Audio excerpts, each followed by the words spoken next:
नमस्कार, स्वागत है आपके अपने YouTube चैनल CS एकेडमी में। तो वर्तमान की परीक्षाओं में सबसे महत्वपूर्ण पार्ट जो है वो मंदिर से पूछे जा रहे हैं। तो स्टैटिक जीके में मंदिर जो पार्ट है वो काफी महत्वपूर्ण है। और अभी आप जैसा कि देख रहे हैं भगवान श्री राम की जो मंदिर है वो बहुत ही जोरों शोरों से बन रही है। तो देश में काफी हाईलाइटेड मुद्दा है ये मंदिर। तो उम्मीद है कि आपके परीक्षाओं में मंदिर से जो भी प्रश्न आएंगे, इन 7-8 सालों में जो भी प्रश्न मंदिर से पूछे गए हैं, उन सभी प्रश्नों का संकलन है इस वीडियो में। तो आप हमारे इस वीडियो को पूरा लास्ट तक देखें, बीच में ना छोड़ें और पूरे लास्ट तक एक एक प्रश्न को अच्छे से समझें और उन्हें याद कर लें। चैनल को लाइक, शेयर और सब्सक्राइब करना बिल्कुल भी ना भूलें। ठीक है, तो देखिए सबसे पहले जो बोला मंदिर, तो भाई भारत के मंदिर क्यों लिखा? भारत के मंदिर। तो पूरे विश्व में मंदिर बनाने की कला जो है भारत में विकसित हुई और मंदिर बनाने की 3 प्रमुख कला विकसित हुई। ठीक है, भारत में मंदिर बनाने की जो 3 प्रमुख कला हुई, विकसित हुई, उसमें एक है आपका नागर शैली जो देख रहे हैं आप, दूसरा है आपका द्रविड़ शैली और तीसरा है बेसर शैली। तो नागर शैली, द्रविड़ शैली और बेसर शैली। तो पहले तो एकदम VVI, आप इसको मोस्ट इंपॉर्टेंट बोल सकते हैं, आप इसका पूरा रट्टा मार ले अच्छे से। तो जो मंदिर निर्माण शुरू हुई ना, उस मंदिर निर्माण में सबसे महत्वपूर्ण जो चीज रहा वो रहा गर्भगृह। तो अगर आपको ये नहीं समझ में आती ना गर्भगृह क्या होता है, देखिए सबसे पहले तो आप देख लें गर्भगृह क्या होता है। फिर एक इंपॉर्टेंट होता है गोपुरम। ठीक है, गोपुरम। तो गोपुरम जो होता है ना, ये गोपुरम होता है मुख्य द्वार होता है बच्चे। ठीक है, जैसे कि मान लीजिए कि यहाँ पे मंदिर है, यहाँ पे मंदिर है और इस मंदिर का एक गेट बना हुआ है, आगे जाकर जो गेट बना हुआ है, ठीक है, इस गेट को कहते थे गोपुरम। और जहां पे भगवान रहते हैं ना, जहां पे भगवान रहते हैं, जहां पे विराजमान होते हैं भगवान, ठीक है, भगवान जहां पे विराजमान होते हैं बच्चे, उसको कहते हैं गर्भगृह। तो हमारे देश में कई प्रमुख मंदिर हुए, उन मंदिरों को बनाने में इन 3 शैलियों का इस्तेमाल किया गया, नागर शैली, द्रविड़ शैली और पेशर शैली। इन शैलियों का इस्तेमाल हुआ। तो देखिए सबसे पहले अगर हम बात करें पाल वंशीय, तो पाल वंशीय उप शैली ये नागर शैली के अंतर्गत आती है। ओडिशा की उप शैली, तो ओडिशा में जो मंदिर बने हैं वो भी नागर शैली के हैं।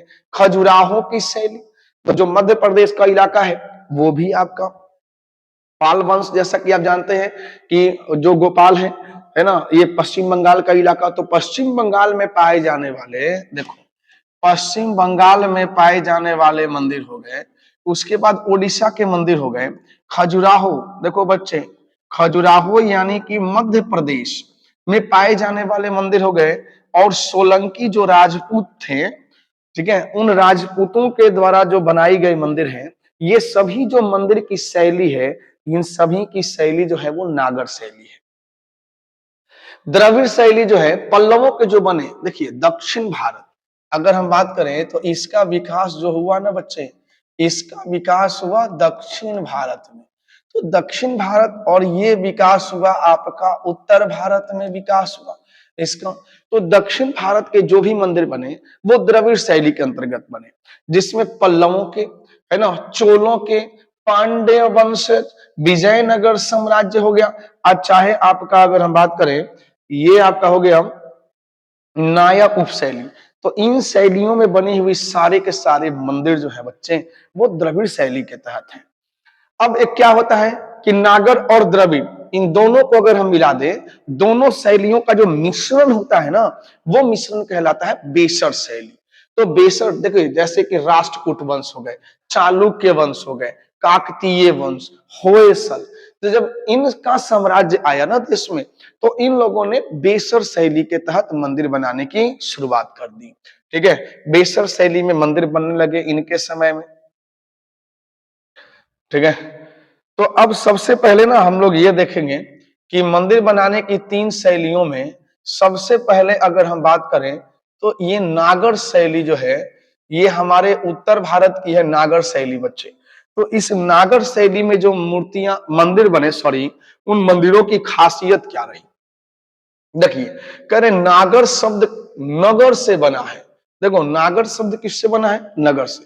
सर्वप्रथम नगर में निर्माण होने के कारण इसे नागर शैली कहा गया। तो नागर शैली कहने का मूल रीजन है कि सबसे पहले जो है निर्माण जो हुआ वो नगरों में शुरू हुआ, नगरों में प्रारंभ हुआ। ठीक है, कह रहा है कि यह संरचना मंदिर स्थापत्य की एक शैली है जो हिमालय से लेकर विंध्य पर्वत तक के क्षेत्रों में प्रचलित थी। तो बच्चे, हिमालय से लेकर विंध्याचल, ठीक है, जैसे अगर हम भारत की बात करें तो ये भारत का उत्तरी क्षेत्र, ये भारत का उत्तरी क्षेत्र हो गया ना, उत्तरी क्षेत्र। तो इस तरह से अगर हम बात करें भारत का उत्तरी क्षेत्र, तो यहाँ पे आपका हिमालय है और यहाँ पे आपका विंध्याचल है। तो हिमालय से लेके विंध्याचल तक की जो शैली रही, इसमें ये प्रचलित रही कौन सी? नागर शैली, आपकी नागर शैली प्रचलित रही। अब इस शैली का विकास जो हुआ ना, उद्भव, वो 8वीं से 13वीं सदी में और किस में? उत्तर भारत में मौजूद रहा। ठीक है, कह रहे कि इसकी मुख्य विशेषता क्या है? समतल छत, समतल एकदम प्लेन नागर शैली की मुख्य विशेषता है ना, से उठती हुई शिखर। जैसे आप देखते होंगे इस प्रकार का मंदिर हो गया एक, इस प्रकार, तब इस पर जो शिखर उठता है ना, इस प्रकार का, तब इसको बोलते हैं नागर शैली। ठीक है, उसके बाद अगर हम बात करें तो कह रहा है कि इसमें एक चतुष्कोणीय, देखो शिखर तक चतुष्कोणीय एक मतलब शिखर जाता है ऊपर तक। और अगर हम बात करें मंदिर ऊंचाई में 8 भागों में बांटे गए और उन 8 भागों के बच्चे अलग अलग नाम हो गए, जिसमें पहला नाम है आधार। सबसे पहले नागर शैली में जो मंदिर है उनका आधार होगा, बेस होगा सपाट। उसके बाद होगा गर्भगृह, है ना, गर्भगृह मशरक, देखो गर्भगृह उसे कहते हैं जहां पे देवता बैठते हैं, देवता की मूर्ति स्थापित की जाती है। ये हो गया इसका दूसरा भाग। तीसरा भाग हो गया जंघा, जहां पे मंदिर की जो दीवार होती है, कपोत, देखो यानी कार्निस। उसके बाद 5वां भाग हो गया शिखर, ये हो गया आपका गर्दन, वर्तुकार, यानी कि अगर हम बात करें तो इसका है ना आमलक, वर्तुलाकार आमलक, आमलक मतलब आगे की तरफ एकदम गेट पर जाकर, ये मंदिर के आगे ही बन जाता था, मुख्य द्वार पर ही बन जाता था। ऐसे कोई डिजाइन संरचना जो गेट के ऊपर बनता है ना बच्चे, तो वो आमलक कहलाता है। तो आमलक इसका 8वां भाग हो गया। तो जो नागर शैली के मंदिर हैं उसमें 8 भाग हैं। कौन कौन से? तो 8 भाग है। मूल जो आधार है, गर्भगृह है, उसके बाद जंघा है, कार्निस है, शिखर है, गला है, वर्तुलाकार है, आमलक है और ये कुंभ। ये सभी जो है ना, ये सभी मंदिर के 8 भाग हैं। और कुंभ की बात करें तो मूल सहित, देखो ये कुंभ शूल सहित कलश, तो दरवाजे पर जो है ना गेट पर कलश बने होते थे। इस शैली में बने मंदिर को ओडिशा में क्या कहते हैं? कलिंग, गुजरात में लाट और हिमालय क्षेत्र में पर्वतीय। जो नागर शैली में मंदिर बने हैं ना, इसको गुजरात में क्या कहते हैं? गुजरात में लाट कहते हैं, लाट, और ओडिशा में कहते हैं कलिंग। ठीक है, और हिमालय क्षेत्र में पर्वतीय के नाम से इस नागर शैली को जाना जाता है। तो बच्चे ये नागर शैली हो गया। उसके बाद हम लोग देख ले द्रविड़ शैली।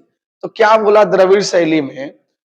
देखो, द्रविड़ शैली की अगर हम बात करें तो कृष्णा नदी, अगर हम बात करें तो कृष्णा नदी आपके कृष्णा नदी महाराष्ट्र से निकलती है। ठीक है, और कृष्णा नदी जो होती है ये ऐसे निकलती है कृष्णा नदी, और ये है आपका कन्याकुमारी। तो कृष्णा नदी से कन्याकुमारी तक ये जो पूरा पार्ट है, ये पूरा पार्ट दक्षिण भारत का, इसमें जो बना मंदिर ना, वो मंदिर क्या कहलाया? वो द्रविड़ शैली के नाम से जाना जाता है। तो देखिए, द्रविड़ शैली की शुरुआत हुई 8वीं सदी में और 18वीं सदी तक मंदिर बनने का काम किया इसमें। ठीक है, मंदिर बने। द्रविड़ शैली की पहचान, मुख्य विशेषता क्या है? तो प्राकार, यानी कि 4 दीवारी है उसमें।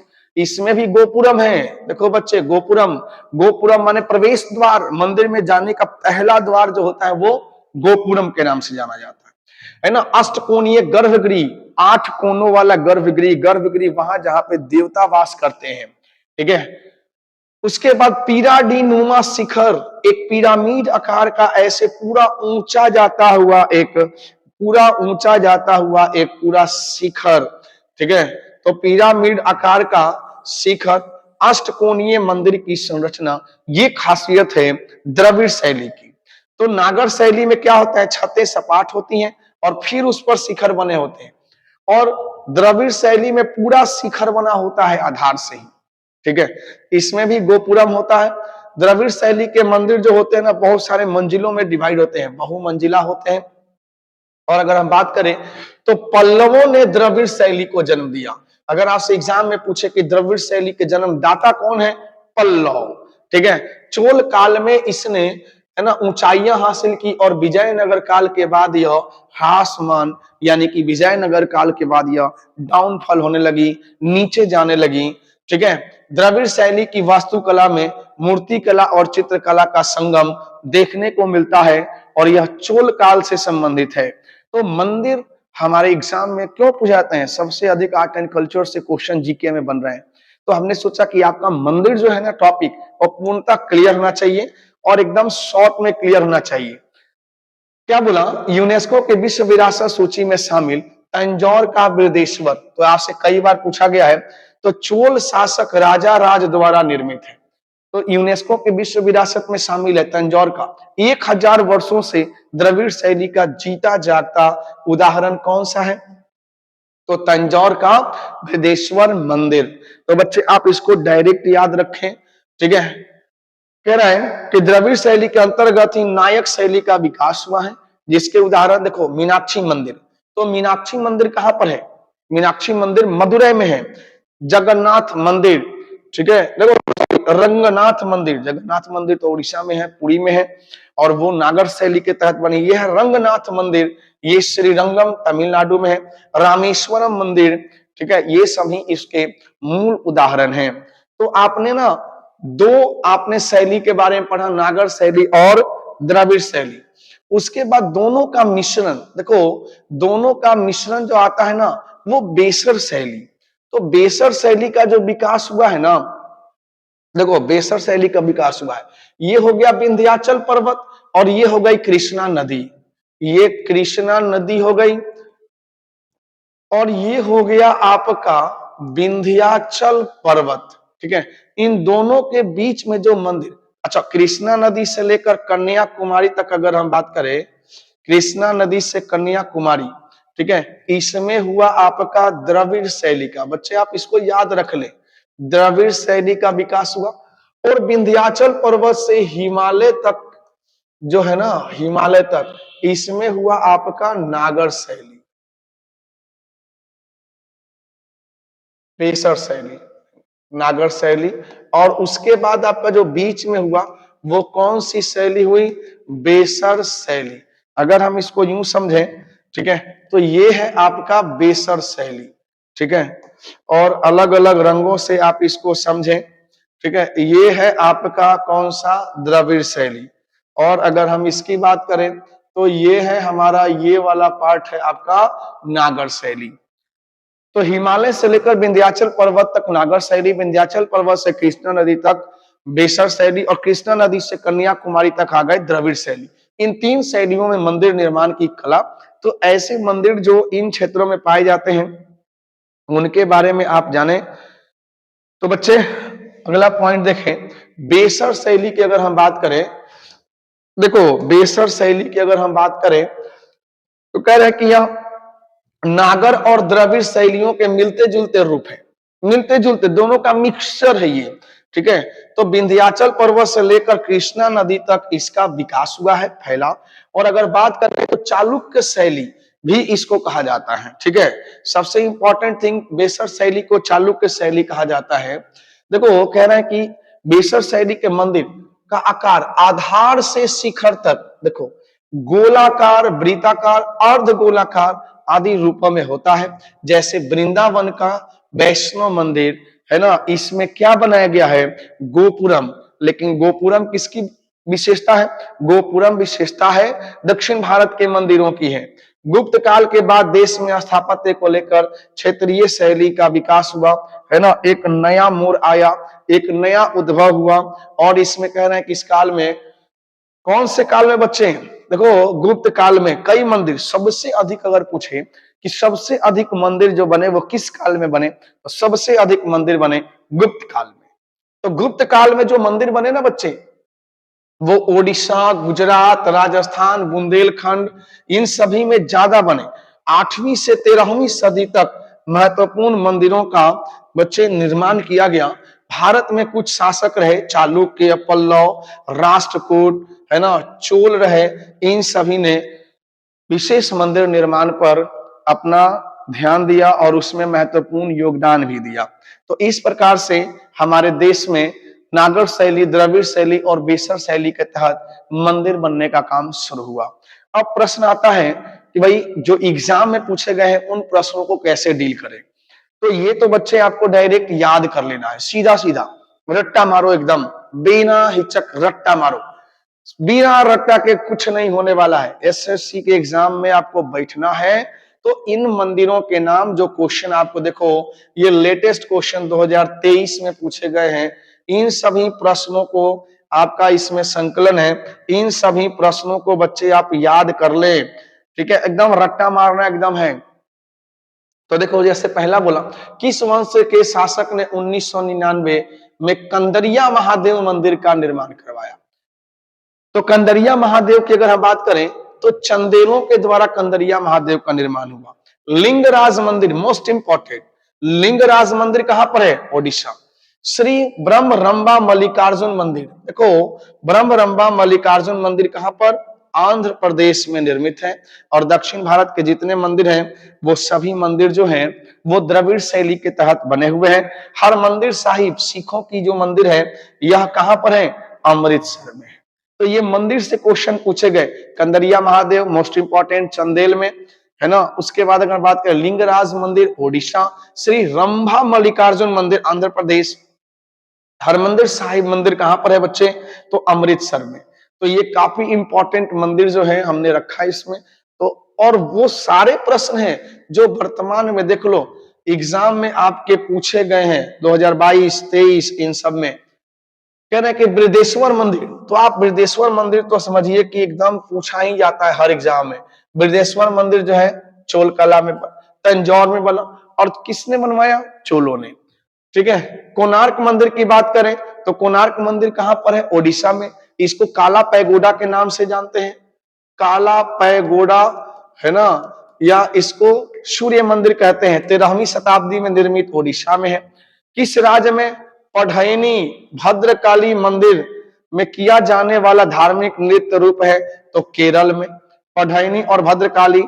उसके बाद है पार्श्वनाथ मंदिर किस राज्य में है, तो पार्श्वनाथ जो थे ये जैनों के गुरु थे। और पार्श्वनाथ मंदिर जो है बच्चे वो मध्य प्रदेश में है। चलिए, कह रहे हैं कि जैन धर्म से संबंधित जल मंदिर कई बार पूछा गया, राजा नंदीवर्धन ने बनवाया था। जल मंदिर का निर्माण राजा नंदीवर्धन ने बनवाया था।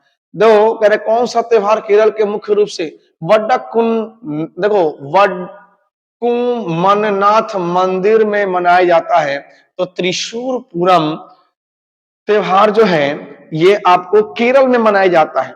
मध्य प्रदेश में खजुराहो मंदिर किस वास्तुकार शैली का उदाहरण, तो देखो खजुराहो मंदिर की बात करें तो यह कौन सी शैली से बना है, नागर शैली। कला के 3 रूप हमने आपको बताया, नागर शैली, बेसर शैली और द्रविड़ शैली। तो नागर शैली कहां से कहां तक, हिमालय से लेकर विंध्याचल पर्वत तक, और उसके बाद विंध्याचल से लेकर कृष्णा नदी तक बेसर शैली, और कृष्णा नदी से लेकर कन्याकुमारी तक द्रविड़ शैली बने। तो पूछा खजुराहो मंदिर किस शैली के तहत बना है, 2022 में पूछा गया एमटीएस में, नागर शैली। देखो मदन मोहन मंदिर किस शैली, देखो उत्तर प्रदेश में है तो जाहिर सी बात है कि यह नागर शैली। तो राज राजेश्वर मंदिर, VVI सभी एग्जाम के लिए इंपॉर्टेंट, राज राजेश्वर मंदिर तो राजराजेश्वर मंदिर जो है यह शिव को समर्पित मंदिर है। कह रहे तंजौर का राजराजेश्वर मंदिर की अगर हम बात करें तो राजा राज प्रथम ने इसको बनवाया था। मीनाक्षी, देखो मीनाक्षी अम्मन मंदिर किस देखो दक्षिण तट पर, किस नदी के दक्षिणी तट पर स्थित है? तो वैगई नदी, ठीक है। मीनाक्षी अम्मन नदी जो है वैगई नदी के दक्षिण में है। झालावाड़ के सूर्य मंदिर को किस रूप में जाना जाता है? तो 7 सहेलियों का मंदिर भी कहा जाता है झालावाड़ के सूर्य मंदिर को, ठीक है। तो जितने भी मंदिर से सवाल जिस एग्जाम में पूछे गए हैं वो सारे एक जगह हैं। तो श्री ब्रह्मपुरेश्वर मंदिर, तो ब्रह्मपुरेश्वर मंदिर की बात करें तो तमिलनाडु में है। होयसाल मंदिर की अगर हम बात करें तो यह कर्नाटक में है। पेरिया कोयल या बड़ा मंदिर की बात करें किस राज्य में है? तमिलनाडु में। भीमा देवी का प्राचीन मंदिर किस राज्य में है? तो भीमा देवी का प्राचीन मंदिर जो है ना बच्चे, ये हरियाणा में है। तो ये इंपॉर्टेंट क्वेश्चन जो एग्जाम में बने हैं तो उसी के आने के चांस है, इसी को रिपीट मारेगा ये कई बार मारा भी है, ठीक है। तो आप पहले ना इसको याद कर लें, तो जितने ऑफलाइन वाले बच्चे हैं इसको रट के आएंगे एकदम निश्चित तौर पर। कौन सा मंगलूर स्थित मंदिर भगवान शिव में एक अवतार को समर्पित है? तो है कौन सा? कादरी मंजूनाथ मंदिर। प्रसिद्ध तिरुमाला मंदिर की बात करें वेंकटाद्री में स्थित है। लिंगराज मंदिर, देखो लिंगराज मंदिर कहां पे है? ओडिशा। सबरीमाला की अगर हम बात करें तो इसको लेकर विवाद जाता है। श्री अप्पा मंदिर के नाम से जानते हैं जिसमें महिलाओं का भी प्रवेश वर्जित था। बच्चे यह केरल राज्य में स्थित है। चलिए, कह रहा ये इरावतनेश्वर मंदिर, इरावतनेश्वर मंदिर तमिलनाडु। कंदरिया महादेव, फिर से आ गया कंदरिया महादेव मंदिर मध्य प्रदेश। उत्तर प्रदेश में मंदिरों के शहर के रूप में जाना जाता है तो यूपी में मंदिरों का शहर कहा जाता है वाराणसी। मीनाक्षी मंदिर तमिलनाडु। केदारनाथ मंदिर देखो 4 धाम में आता है उत्तराखंड और ये रुद्रप्रयाग जिला में स्थित है, ठीक है। नेक्स्ट अगर हम बात करें तो बिल्कुल कंबोडिया अंकोरवाट मंदिर, कंबोडिया अभी ये 8वां अजूबा बना है बच्चे। ये अंकोरवाट मंदिर जो है कंबोडिया, पहले हिंदू मंदिर था बाद में यह जैन मंदिर हो गया, ठीक है। हाँ, विष्णु भगवान की इसमें प्रतिमा थी, पहले यह हिंदू मंदिर था बाद में यह जैन मंदिर हो गया। अमृतसर का स्वर्ण मंदिर गुरु रामदास ने बनवाया था, ठीक है। फिर कह रहे दक्षिण भारत के मंदिरों के आकर्षण क्या है? तो भाई दक्षिण भारत के मंदिरों के आकर्षण है गोपुरम, और गोपुरम यानी कि पहले ही जो द्वार बनता है मंदिर से, इधर में आपका मंदिर और मंदिर से काफी आगे बनता है गोपुरम। तो ये गोपुरम मंदिर का सबसे आकर्षक पार्ट है दक्षिण भारत में। कौन सा स्थान ब्रह्मा के मंदिर? तो एक ही पूरे भारत में सिर्फ एक ही ब्रह्मा जी की मंदिर है और वो है पुष्कर में, जहां पर मेला लगता है ना, पशुओं का मेला लगता है इस पुष्कर में, और वहीं एकमात्र ब्रह्मा जी की मूर्ति है, मंदिर है। कोणार्क मंदिर किस राज्य में है? तो बच्चे कोणार्क मंदिर ओडिशा में है। देखिए, तो हमने बिल्कुल कम समय में कराने के लिए आपको ये चीज दिया है और साथ में आप देख लें कि सभी एग्जाम्स के ही प्रश्न है। ऐरावतेश्वर मंदिर देखो तमिलनाडु। शोर मंदिर तमिलनाडु। देखो एकाम्बरेश्वर मंदिर पल्लव वंश के द्वारा बनाया गया था, ठीक है। बैकुंठ देखो पेरुमल मंदिर, तो बैकुंठ नंदी वर्मन के द्वारा बनाया गया। गंगई कोंड देखो चोलपुरम राजेंद्र प्रथम के द्वारा गंगई कोंड चोलपुरम मंदिर बनाया गया, ठीक है। तो बच्चे आगे हम बात करें, कह रहे दिलवारा कहाँ स्थित है? राजस्थान, और दिलवारा में जैन मंदिर है। खजुराहो मंदिर किस राज्य में? तो खजुराहो मध्य प्रदेश में। गोमतेश्वर देखो, गोमतेश्वर की बात करें तो श्रवण बेलगोला कर्नाटक में गोमतेश्वर की मूर्ति है, अखंड प्रतिमा जो है ना स्थित है, ठीक है। अवंती स्वामी मंदिर किस राज्य में है? तो अवंती स्वामी मंदिर जम्मू और कश्मीर में, ठीक है। राजस्थान कांस्टेबल 2022 में पूछा गया प्रश्न ये। अगला बोला सबरीमाला, अभी हमने जस्ट कराया कि सबरीमाला जो है विवादित मंदिर केरल में है, जेल प्रहरी परीक्षा में आपसे पूछा गया है। गोवर्धन मठ किस स्थान में स्थित है? तो गोवर्धन मठ है बच्चे पुरी में, अर्जुन तपस्या, देखो दुनिया की सबसे बड़ी नक्काशीदार मूर्तियों में से एक है, जो कहां पे है? तो अर्जुन को तपस्या करते हुए महाबलीपुरम तमिलनाडु में दिखाया गया है। बद्रीनाथ की अगर हम बात करें तो अलकनंदा नदी के किनारे स्थित है, और बागेश्वर किस नदी के तट पर स्थित है? तो सरयू गोमती के संगम पर ये बागेश्वर स्थित है, जिसका देखें ना बागेश्वर धाम, धीरेन्द्र शास्त्री जिसके पुजेरी हैं आप जानते हैं। तो भाई बागेश्वर जो है वो सरयू और गोमती के तट पर, और गोमती नदी के तट पर, सरयू नदी के तट पर कई मंदिर हैं। ठीक है, गोमती जो है उत्तर प्रदेश गोमती नदी के किनारे, और सरयू नदी के किनारे आपका, सरयू नदी के किनारे आपका अभी राम मंदिर बन रहा है, सरयू के किनारे। ठीक है, 22 तारीख को अगर बात करें तो प्राण प्रतिष्ठा है मूर्ति का।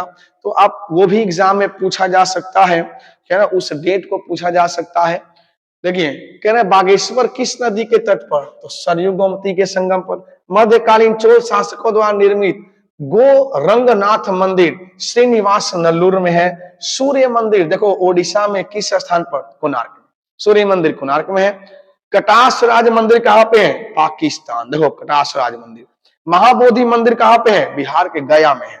महाबोधि मंदिर बिहार के गया में। तो ये बिहार के संदर्भ में देखो आरबीआई ग्रेड बी में पूछा हुआ है ये।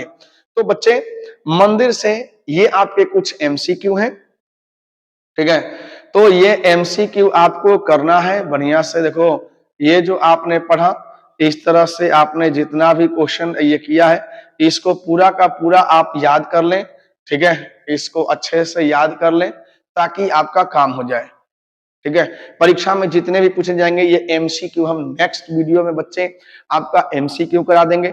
इस वीडियो को आप अच्छे से देखें, कंटेंट को याद करें, रट्टा मारें। ये कुछ भी नहीं है, कह रहे कौन सा मंदिर तमिलनाडु में है? तो सूर्य मंदिर तमिलनाडु में स्थित है।